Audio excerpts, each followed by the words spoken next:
This is the Dallas Morning News. It's Thursday, October 10th. It will be sunny and warm with a high of 93. The low will be 65. Here are today's headlines. An accountant's report on Fair Park's finances released Wednesday showed $5.7 million was misspent on projects that did not meet stipulations set by donors. Fair Park First, the nonprofit that manages the Dallas Park, said Wednesday it was looking to recoup the money.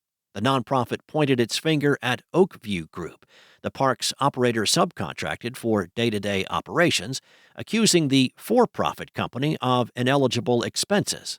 OVG denied any misuse and said expenditures were approved and directed by former Fair Park First CEO Brian Llewellyn and former board president Darren James.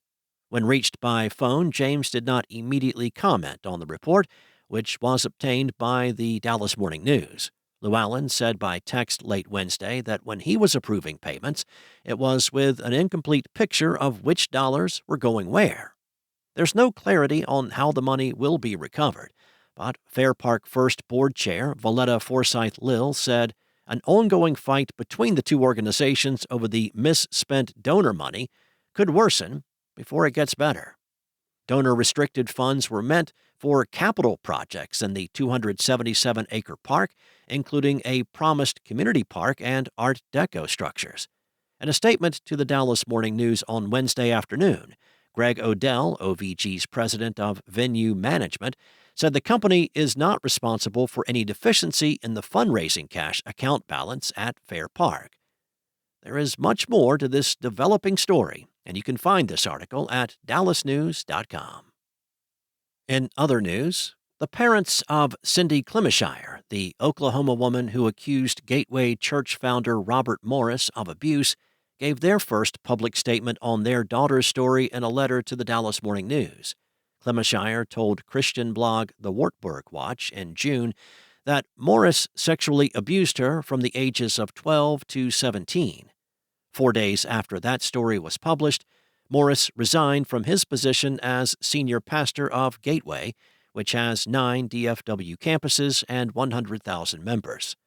Morris has provided one public statement on Clemishire's story. He spoke to the Christian Post in a June article the day after Clemishire came forward, admitting to inappropriate sexual behavior with a young lady. The news has attempted to reach Morris at multiple phone numbers and mailed letters requiring a signature to 4 addresses listed for Morris in public records, but has not heard back. A set of 2007 emails obtained by the news showed that an attorney for Morris corroborated Clemishire's account that Morris began to conduct inappropriate behavior, kissing and petting with her in 1982 when she was 12. Next up, the Dallas County Courthouse is likely to be without power to half of the building until at least Saturday. Jury trials and some hearings are ongoing in the Frank Crowley Courts Building near downtown.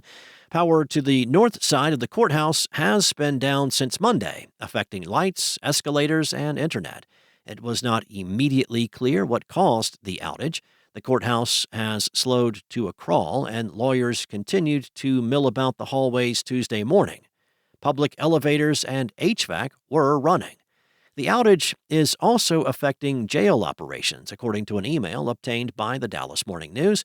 The sheriff's office is bringing people housed in the jail over to the courthouse under very restricted circumstances.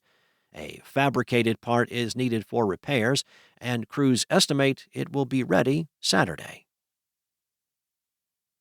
And after strong opposition to adding Dallas, Texas A&M University-Commerce may have a new name after all, this time going back to its roots. President Mark Rudin announced Monday to students and alumni that he wants the A&M Board of Regents to change the school's name to East Texas A&M University. This comes months after thousands of alumni signed a petition against the initial proposal to include Dallas in the name as a sign of its growing presence in the city center. That plan was quickly dropped. Rudin wrote Monday to the school community that despite significant growth in recent years, the university is preparing for declines in traditional college-aged students and facing increased competition from both Texas-based and out-of-state schools. Thanks for listening. For more on today's stories and for the latest breaking news, visit dallasnews.com. Enjoy your day, and I'll be back tomorrow with more from the Dallas Morning News.